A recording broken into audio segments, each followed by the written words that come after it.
Good evening, नमस्कार बालदोस्तांनो. आजच्या तासिकेमध्ये आपण प्रकरण 8 जे आपलं चालू आहे या प्रकरणावरील परीक्षेला आलेले 4 उदाहरणं आज मी तुम्हाला समजावून देत आहे. आतापर्यंतच्या 7ही प्रकरणाचा तुम्ही व्यवस्थित अभ्यास केलेला असेल.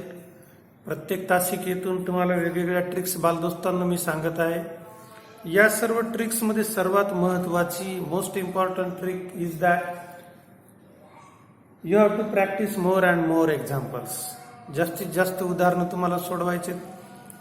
जी पालक मंडळी विद्यार्थ्यासह ही तासिका बघत आहेत तर त्यांना मी अशी विनंती करतो की तुम्ही बाजारात मिळणारी वेगवेगळ्या प्रकाशनाची, गणिताची, मराठीच्या सरावासाठी, बुद्धिमत्ता चाचणीच्या सरावासाठीचे वेगवेगळ्या लेखकांची पुस्तकं आपल्या पाल्यांसाठी, आपल्या मुलांसाठी, मुलींसाठी घेऊन या, जेणेकरून त्यांना जास्तीत जास्त प्रश्न सोडवायला भेटतील.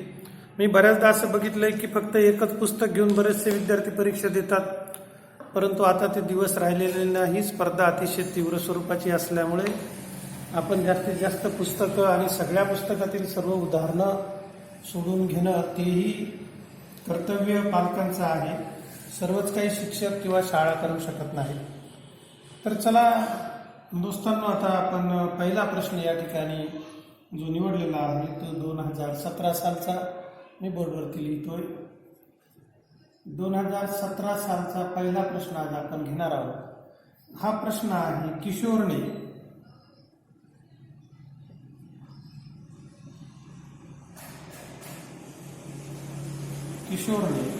रुपये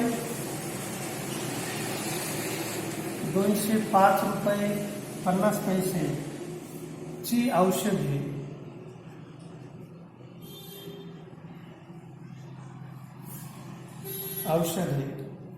आणि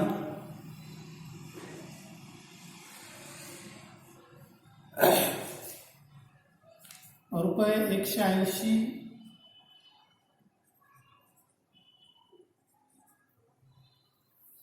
दशांश 50 म्हणजे 180 रुपये 50 पैसेची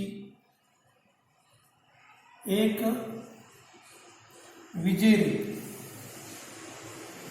विजेरीला आपण आता इंग्रजी वर्ड नेहमी वापरतो बॅटरी. विजेरी घेतली. दुसरी इजार असते, पॅन्ट चड्डी नाड्याची, आणि दोन्हीसाठी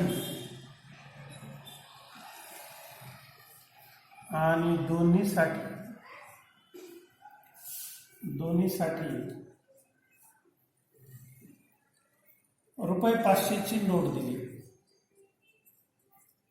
रुपये 500ची नोट दिली. त्याला परत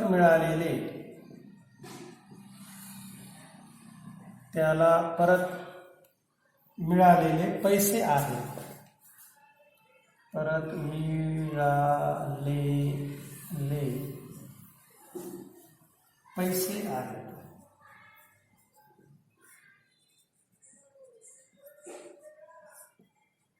तर पर्याय आपण लिहिणार नाही आहोत. मी पर्याय तुम्हाला वाचून दाखवतो बालदोस्तांनो, कारण बहुतेकांकडे ही पुस्तकं आहेत, प्रश्नपत्रिका संग्रह आहेत. पर्याय क्रमांक 1 आहे रुपये 136. पर्याय क्रमांक बी रुपये 114. पर्याय क्रमांक सी रुपये 120. पर्याय क्रमांक डी रुपये 115. अतिशय सोपा, बेरजेचा आणि वजाबाकीचा हा प्रश्न 2017 साली विचारलेला आहे. आणि असे प्रश्न परीक्षेत असतातच. काही मुलांना एकदम इझी प्रश्न जातात, काही म्हणण्यापेक्षा सर्वच मुलांना, कारण असे प्रश्न राहतात. परंतु मेरिट ठरवणारे या 20 प्रश्नामध्ये लपलेले 5-6 प्रश्न राहतात, जे अत्यंत कठीण म्हणता येईल, कारण ज्यांचा जास्त सराव आहे तीच मुलं ती प्रश्न सोडवू शकतात. तर बघा बालदोस्तांनो, आता या प्रश्नामध्ये काय करायचंय, तुम्हाला नेहमीप्रमाणे प्रश्न पुन्हा एकदा वाचून घ्यायचा आहे. किशोरने रुपये 205 रुपये 50 पैसेची औषधे आणि 180 रुपये 50 पैसेची एक विजेरी घेतली आणि दोन्हीसाठी रुपये 500ची नोट दिली. त्याला परत मिळालेले पैसे आहेत. मग एकंदरीत दुकानदार काय करणार आहे, आपण दुकानदार समजून या दोघांची बेरीज करायची. तर ही बेरीज आपण तोंडीही करू शकतो. 200 आणि हे 100 किती झाले 300, आणि हे वरचे 80 हे 5 किती झाले 85, म्हणजे 385. 50 पैसे 50 पैसे किती झाले 386. 386 किती 400 तर 14,400 म्हणजे 14 रुपये.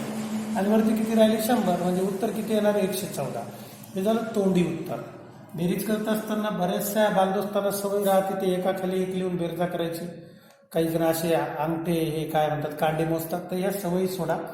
स्पर्धा परीक्षेमध्ये वेळ कमी असतो आणि म्हणून जे येतं तोंडी बेरीज करत असताना नेहमी डाव्या बाजूने बेरीज करायची. गुणाकारही डाव्या बाजूनेच करायचा असतो तोंडी. बघा मी काय केलं 2 आणि 1 3 म्हणजे 300. 0 आहे म्हणजे संपलं. फक्त किती 80 म्हणजे 380. आणि नंतर एकम स्थानी किती 5 इथं 0 म्हणजे 385. इथं 50 आणि 50 1 रुपया झाला किती झाले 386. मग आता 386 तुम्ही डायरेक्ट 500च्या याच्यातून वजा करायच्या फंद्यात नाही पडायचं. 386 पुढचं शतक कोणतं आहे 400चं आहे. मग 386 14 400 म्हणजे 400. आता राहिले वरती किती 500चं नोट आले 100 म्हणजे 14 आणि 100 किती झाले 114. म्हणजे या प्रश्नाचं उत्तर किती आलं 114. आता नेहमीच आपल्या जनरल पद्धतीने काय करणार आहे बरेचसे बालदोस्त 205 रुपये 50 पैसे 180 रुपये 50 पैसे याची बेरीज करणार. 5 आणि 5 10 चालेल 5 आणि 1 6 8 आणि 2 आणि 1 3. आणि मग पुढच्या स्टेपला काय करणार आहे 500 रुपये वजा 386 रुपये असे कुठाने करायचे नाही. शक्यतो तोंडी करायचा सराव करून घ्या. मगाशी सांगितल्याप्रमाणे 10 तून 6 गेले 4 10 तून 9 गेला 1 नंतर 5 मधून 4 गेला 1 म्हणजे या प्रश्नाचं उत्तर किती 114 रुपये. तर तुम्हाला सर्वांना बालदोस्तांना हा प्रश्न समजला असेल. अतिशय सोपा बेरीज आणि वजाबाकीचा प्रश्न होता म्हणून जास्त विश्लेषण काही नाही. परंतु तोंडी बेरजा करायची ही ट्रिक मात्र लक्षात ठेवा. डाव्या बाजूने आपल्या म्हणजे तुमच्या हाताच्या डाव्या बाजूने शतक असतील दशक असतील एकक असतील अशा सुट्ट्या सुट्ट्या बेरजा करून तोंडी मनामध्ये ऍड करत जायच्या.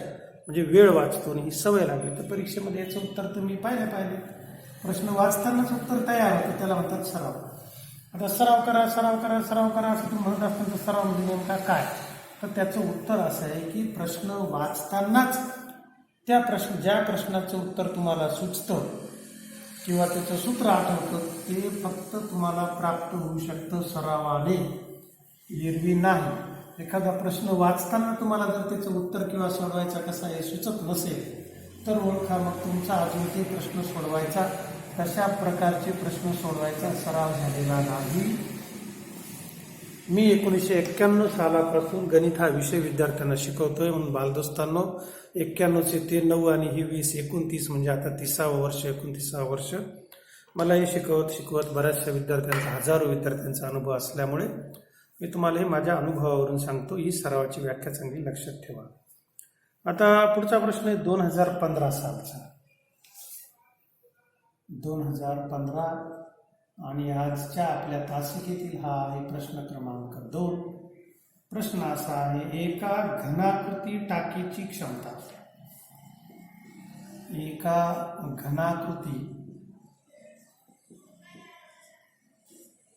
एका घनाकृती टाकीची क्षमता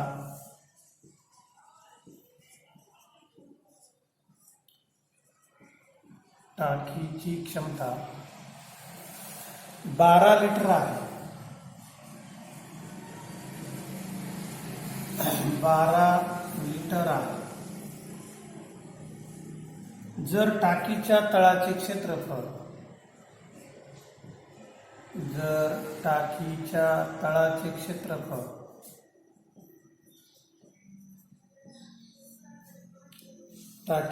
तळाचे क्षेत्रफळ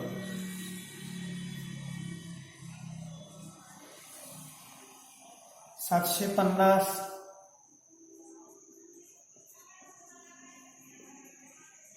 चौरस सेंटीमीटर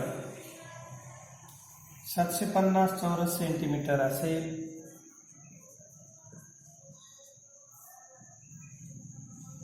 तर टाकीची उंची आहे.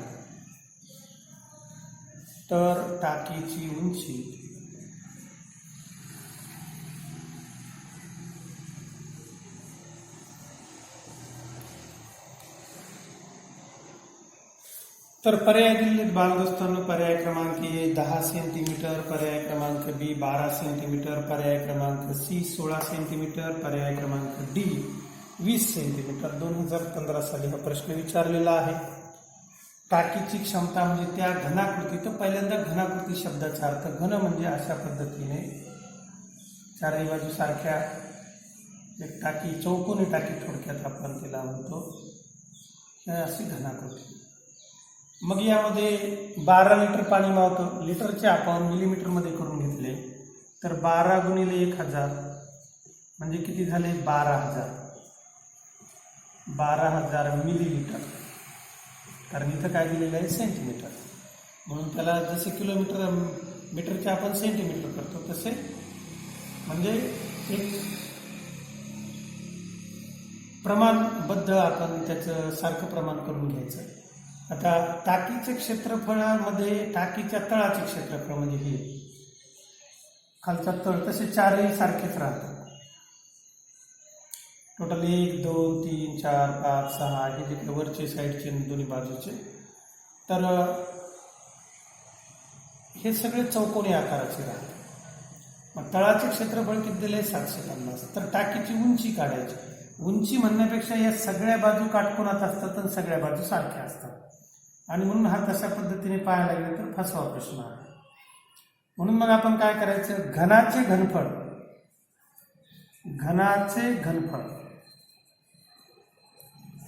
म्हणजे आहे बाजूचा घन, side cube, volume of cube, side cube. S cube बरोबर किती दिलेलं आपल्याला? बाजू गुणिले बाजू बरोबर 12,000. कारण एवढं तिचं काय क्षमता आहे, घनफळ. आता पुढे बघूया. घनाचे ही खालची बाजू चौरसाकृती आहे. आता मी प्रश्न या ठिकाणी पुसून टाकतो, जागा तुम्हाला म्हणजे आपल्याला समजावून घेण्यासाठी जास्त जागा उपलब्ध होईल. तर बघा बाजू, घनाचे घनफळाचं सूत्र किती आहे? बाजूचा घन, त्यासाठी आपण एस साईड शब्द वापरला. S cube, the volume of cube is equal to side cube means s cube. आणि मग एस क्यूब बरोबर घनाचं घनफळ म्हणजे त्याच्यामध्ये किती पाणी मावतं, आकारमान थोडक्यात पाण्याची, तिची धारकता, त्याला आपण म्हणतो घनफळ. तर किती मावतंय? 12,000 लिटर. आता तळाचं क्षेत्रफळ किती दिलेलं आहे? 750 चौरस सेंटीमीटर. बुडाचं, तळाचं, ज्याला बुड म्हणतात इकडे मराठवाड्यामध्ये. आणि म्हणून मग एस क्यूब म्हणजे एस गुणिले एस बरोबर किती आहे? 12,000. आता बाळदोस्तांनो, यामध्ये जर आपण बघितलं तर एस गुणिले एस म्हणजे काय? क्षेत्रफळ. चौरसाच्या क्षेत्रफळ सूत्र काय? बाजूचा वर्ग. मग हे किती दिलेलं आहे आपल्याला? 750 गुणिले काय आहे? एस बरोबर किती आहे? 12,000. हा शून्य गेला, हा शून्य गेला. मग एस बरोबर किती राहिले? 1200 भागिले 75. राईट. 25चा पाढा तर तुम्हाला सर्वांना पाठ असतो, परंतु समजा असं गृहीत धरूया की एखाद्या बालदोस्ताला पाठ नाही. सिंपल, ज्या संख्येचे एकम स्थानी 0,5 असेल तिला 5ने भाग जातो. मग 5ने भाग देऊया. 5 1 5, 2 राहिले, 5 5 25, 5 2 10, 2 राहिले, 5 चौक 20, 0 0 तशीच. मग 240 पुन्हा 5ने भाग देऊया. 5 3 15, 5 चौक 20, खाली 4 5 8 40. आता 3ने भाग देऊया. 3 1 3 3 7 18. आणि म्हणून या टाकीचे किंवा या प्रश्नाचं उत्तर किती येणार आहे? 16 सेंटीमीटर. पर्याय क्रमांक सी. तर सर्वांना हा प्रश्न समजला असेल. या ठिकाणी तुम्हाला चौरसाचे क्षेत्रफळ आणि घनाचे घनफळ म्हणजे means volume of cube, that should be remember clearly. ते तुम्हाला पक्क लक्षात असलं पाहिजे. You have to recite that formulae, then you can solve this question easily. एकदम सोप्या रीतीने तुम्ही हा प्रश्न सोडवू शकता. सर्वांना हा प्रश्न समजला असेल. घनाची आकृती थोडंसं कॅमेरा खाली करून मी तुम्हाला दाखवतो अशा पद्धतीने. ओके. तर मित्रांनो, आता बालदोस्तांनो, आता आपण पुढचा प्रश्न घेऊया. पुढचा प्रश्न जो आहे तो प्रश्न आहे 2017 साली. मागच्या एका याच धड्यावरती एक प्रश्न केळाचा आला होता. त्या केळाच्या प्रश्नासारखाच हा प्रश्न आहे. बऱ्याचदा आपण मार्केटमध्ये गेलो तर भाजीपाला हे ते विक्री किंवा दुकानावरती डझनावर घेतले तर ते कमी याच्यात भेटतंय, सुट्टे घेतले तर जास्त याच्यात भेटतंय, अशावरती प्रश्न चलनावरती अवलंबून असतात. आणि जे कोणी बालदोस्त मार्केटमध्ये खरेदीला जातात तर त्यांना कदाचित याचा अनुभव आलेला असेल. केळं घेतले डझनावर, पेन्सिल घेतली, पेन घेतले, पॅक घेतले पेनाचे, तर ते एका ठराविक किमतीवरती भेटतात, परंतु सुट्टे घेतले तर ते वेगळ्या किमतीने भेटतात. तशा पद्धतीचा हा प्रश्न आहे. तर बघूया हा प्रश्न काय आहे. मी प्रश्न बोर्डवरती लिहितो. आजचा आपला क्रमाने कितवा प्रश्न आहे? हा तिसरा प्रश्न. हा आलेला आहे 2017 साली. बघूया बालदोस्तांनो या प्रश्नामध्ये काय विचारलेलं आहे. 2017 सालचा तिसरा प्रश्न खास तुमच्यासाठी. बरोबर, तिसरा, पहिला, दुसरा आणि तिसरा बरोबर आहे. एक दुकानदार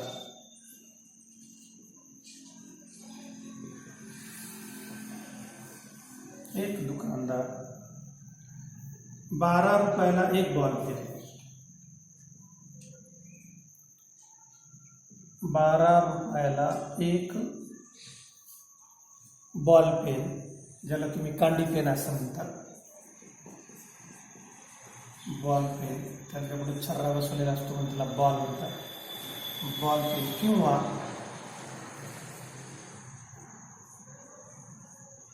5चे पॅकेट, त्याला आपण पाकिट म्हणतो, 5चे पॅकेट ज्याच्यामध्ये 5 पेन आहे, 50 रुपयाला विकतो, 50ला विकतो.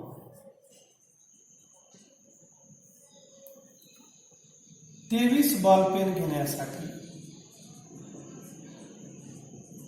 23 बॉल पेन घेण्यासाठी. तर हा थोडक्यात फसवा प्रश्न असतो. बॉल पेन घेण्यासाठी किमान किती खर्च येईल, किमान किती खर्च येईल किंवा किती पैसे द्यावे लागतील वगैरे, किमान किती खर्च येईल, किमान किती खर्च येईल. तर मग बालदोस्तांनो, वाचता वाचताच तुम्हाला जर हा प्रश्न समजला तर मग लक्षात घ्या की तुम्ही खूप सराव केलेला आहे. नसेल तर मग सराव वाढवा. पर्याय नेहमीप्रमाणे पर्याय क्रमांक 236, बी 276, सी 250 आणि डी 230. तर बघूया सोडवायचं कसं. तुम्हाला सुरुवातीला सांगितलं होतं की हे फसवे प्रश्न राहतात आणि म्हणून हे प्रश्न व्यवस्थित वाचायचे. या ठिकाणी एक दुकानदार 12 रुपयाला एक बॉल पेन देतो आणि जर 5चं पाकिट घेतलं तर 50 रुपयाला देतो. मग आता 12 रुपयाला एक बॉल पेन देतो आणि 5चं पाकिट घेतलं तर 50 रुपयाला देतो. एका याच्यामध्ये किती पाकिट, एका पाकिटामध्ये किती पेन आहेत? 5. मग आपल्याला पेन किती घ्यायचे? 23. म्हणजे किती झाले? 5 चोक 20. म्हणजे पाकिट किती घेतो? 4. बरोबर आहे, कारण 4 पंचे 20. मग 4 पाकिटाची किती होती? 4 गुणिले 50 म्हणजे 200 रुपये. असे तोंडी लक्षात ठेवायचे. आता नोटावर अशी संख्या लिहिताना आपण त्याचा सराव करायचा लिहिताना. वरती किती पाकिट उरले? हे वरती किती उरले पेन? आता 3. हे झाले किती? आता 4 पाकिट म्हणजे 20 पेन झाले. 20 पेन आपल्याला घ्यायचे किती? 23. 20 पेनाला किती लागले? 50 रुपये पर पॅकेट. या दृष्टिकोनातून 4 पंचे 20 म्हणून 50 चोक 200. अशा पद्धतीने आपल्याला झाले 200 रुपये. आता वरती किती पेन उरले? 3. सुट्टा जर घेतले पेन तर किती रुपयाला? 12 रुपयाला. मग 12 गुणिले 3 किती झाले? 12 36. आणि 200 आणि 36 मिळून किती झाले? 236. अशा पद्धतीने एकदम सोपा हा प्रश्न आहे. एकूण तेवढे पेन घेण्यासाठी किती रुपये लागणार आहे? 236 रुपये. तर मित्रांनो, सर्वांना हा प्रश्न व्यवहारातला समजला असेल. सोपा प्रश्न आहे. तर असे हे ट्रिक वापरून तोंडी तुम्ही विचार करू शकता. या ठिकाणी आले 5 रुपयाला पाकिट आहे. एका पाकिटात म्हणजे 5 रुपयाचं 5चे पॅकेट आहे. म्हणजे एका पाकिटामध्ये 5 पेन आहे. आपल्याला किती पेन घ्यायचे? 23. म्हणजे 5 चोक 20. मग एका पॅकेटची किंमत 50 आहे. म्हणजे 50 चोक 200. म्हणजे 4 पाकिटाची किंमत किती झाली? 200. आता उरले किती वरती पेन? 3. मग ते 12 रुपयाला एक येते. 12 36. 200 आणि 36 किती झाले? 236. तर असं एकदम तोंडी कुठं काही लिखापुढी न करता सुद्धा तुम्हाला सोडवता येईल. पण केव्हा? जेव्हा तुम्ही करता सराव. नुसते वाचून प्रश्न पाहून किंवा आम्ही सोडवलेले बघून, शिक्षकांनी सोडवलेले बघून तुम्हाला त्याचा थोडाफार उपयोग होईल, परंतु प्रत्यक्ष प्रश्न सोडवावेच लागतात. व्हिडिओ मालिका लक्षात घ्या. या ठिकाणी समजा व्हिडिओमध्ये वेगवेगळे चमचमीत पदार्थ तुम्हाला दाखवले, आम्ही खाऊन दाखवले, तर त्याने आमचं पोट भरतं, तुमचं नाही. तसाच प्रकार अभ्यासाचा असतो. इथं आम्ही केलेला अभ्यास जो आहे याने आमची बुद्धिमत्ता वाढते, तुमची बुद्धिमत्ता वाढत नाही. तुमची कधी वाढणार आहे? जर ह्या गणिताचा तुम्ही प्रत्यक्ष वहीवर सराव केला तर. नुसते व्हिडिओ पाहिल्याने आपला मेंदू जे तर तितका तल्लख रीतीने तो लक्षात ठेवेलच याची काही अजून गॅरंटी नाही. चला तर बालदोस्तांनो, आता आजचा शेवटचा प्रश्न, आजच्या तासिकेतील 2018 सालचा आणि या प्रकरणातील देखील शेवटचा प्रश्न, आजच्या तासिकेतील चौथा प्रश्न. हा प्रश्न आहे तुमच्यासाठी. करताना अभ्यास करायलाच पाहिजे. या आपल्या व्हिडिओ मालिकेमध्ये शारदाने एक वही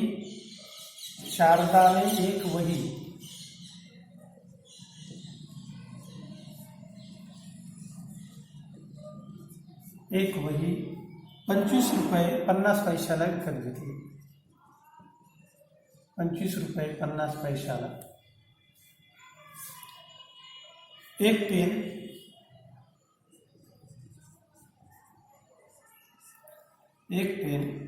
7 रुपये 50 पैशाला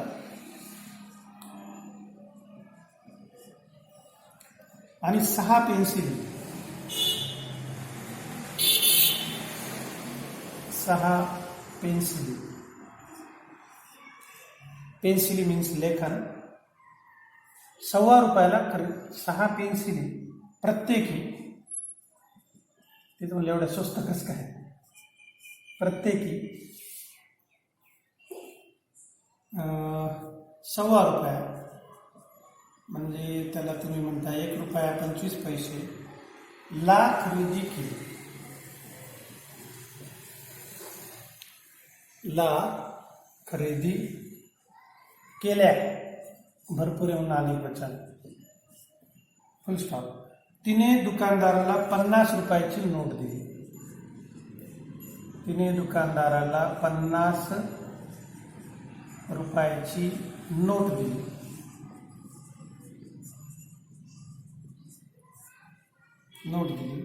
दुकानदाराने तिला परत केलेली रक्कम. तर पुस्तक किंवा प्रश्नपत्रिका संग्रह तुमच्याजवळ आहे म्हणून वेळ वाचवण्यासाठी मधलं सोडून देतो. वाचून दाखवतो. दुकानदाराने तिला परत केलेली रक्कम किती असेल हा प्रश्न विचारलेला आहे 2018 साली. चला तर बालदोस्तांना, आजच्या तासिकेचं केवळ शेवटचे 1 मिनिट आहे. तिन्ही याची जर आपण बेरीज केली, एक पेन 7.5 रुपयाला म्हणजे झाले 7 रुपये 50 पैसे आणि 6 पेन्सिली प्रत्येकी किती 1.25 रुपयाला एक म्हणजे हे झाले 6 रुपयांवरती 25 × 150 म्हणजे 25 × 150 म्हणजे किती झाले 6 रुपये ते 1.5 रुपये किती 7.5 रुपये.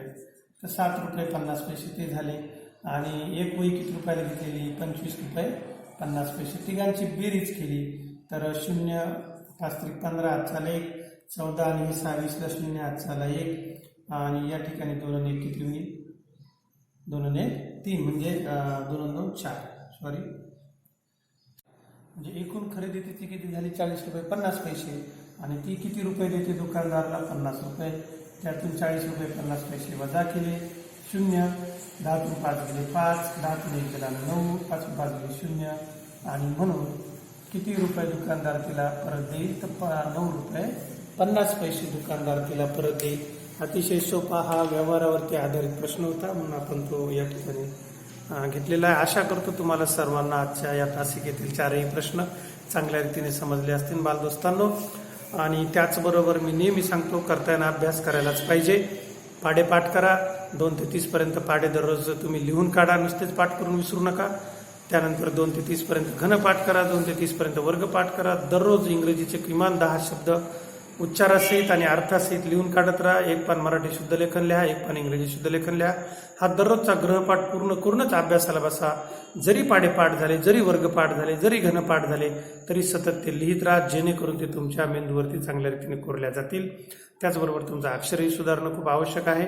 आजची तासिका किंवा आजचा हा व्हिडिओ तुम्ही शेवटपर्यंत पाहिल्याबद्दल तुम्हा सर्वांचे खूप खूप धन्यवाद. तसेच तुम्हाला अभ्यासासाठी खूप खूप शुभेच्छा. भेटूया पुढच्या भागामध्ये. मी प्राध्यापक मनोज कुमार सत्यभामाते संपतराव गायकवाड, संचालक गायकवाड कोचिंग क्लासेस आष्टी, तुम्हा सर्वांचं खूप खूप स्वागत करतो. त्याचबरोबर आमच्या व्हिडिओला लाईक आणि सबस्क्राईब करा. तसेच शेअर करा म्हणजे आमचाही व्हिडिओ तयार करण्याचा उद्देश सफल होईल आणि आम्हाला उल्हास येईल. धन्यवाद.